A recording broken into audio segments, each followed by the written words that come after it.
கூடலூரில் அரசு தேயிலை தோட்டத்தில் பணியாற்றும் பெண் தொழிலாளர்களை சட்டத்திற்கு புறம்பாக களைக்கொல்லி மருந்து அடிக்க வைத்த சம்பவம் சர்ச்சையை ஏற்படுத்தியுள்ளது. நீலகிரி மாவட்டம் கூடலூர் மற்றும் பந்தலூரில் அரசு தேயிலை தோட்ட கழகமான டான்டி நிறுவனம் இயங்கி வருகிறது.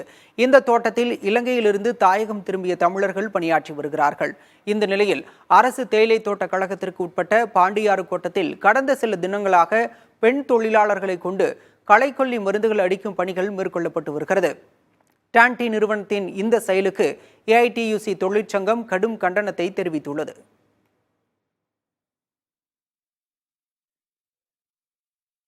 இந்த மருந்து அடிப்பது, பூச்சிக்கொல்லி மருந்து அடிப்பது என்பது பல்வேறு பிரச்சனைகளை பெண்களுக்கு உருவாக்கக்கூடிய சூழல் ஏற்படுகிறது. மிக மோசமான செயல்.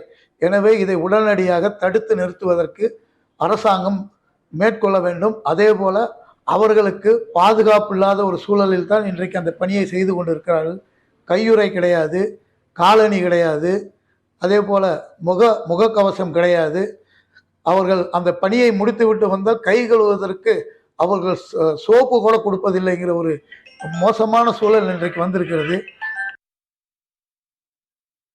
இதுகுறித்து மருந்து அடிக்கும் பணியில் ஈடுபட்ட பெண் தொழிலாளர்களிடம் கேட்டபோது தாங்கள் பணியாற்றக்கூடிய பகுதியில் வேலையாட்கள் பற்றாக்குறை உள்ளதாகவும் பெண் தொழிலாளர்கள் மருந்து அடிக்கும் பணியில் ஈடுபடுத்தப்படுவது இது முதன்முறை அல்ல என்றும் கூறியுள்ளனர்.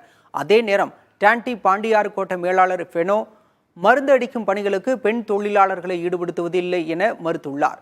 பெண்கள் மருந்து அடிக்கும் பணிகளுக்கு ஈடுபடுத்தப்பட்டது குறித்த வீடியோ ஆதாரம் உள்ளது என கூறியும் அவர் இதனை மறுத்திருக்கிறார்.